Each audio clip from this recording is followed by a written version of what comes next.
حال ہی میں انڈونیشیا کے دارالحکومت جکارتہ میں ایک ہی وقت میں 4500 جوڑوں کی شادی کی تقریب منعقد کی گئی۔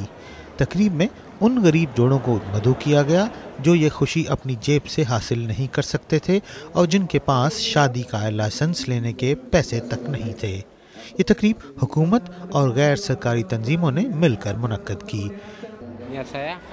میرا ارادہ شادی کا سرکاری سرٹیفکیٹ حاصل کرنے کا ہے کیونکہ میرا سرٹیفکیٹ کھو گیا ہے۔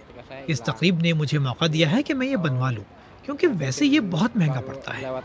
انڈونیشیا میں شادی کے بغیر اکٹھے رہنا بہت معیوب سمجھا جاتا ہے، لیکن ایسے بہت سے لوگ ہیں جن کے پاس اپنے تعلقات کو قانونی بنانے کے پیسے نہیں ہیں۔ اس تقریب کا مقصد ان افراد کو وہ مرتبہ دینا ہے جو ان کے پاس نہیں ہیں، کیونکہ غریب لوگوں کو صرف کپڑا، خوراک اور گھر کی ضرورت نہیں ہوتی، انہیں مکمل شہری ہونے کا درجہ اور حق بھی چاہیے۔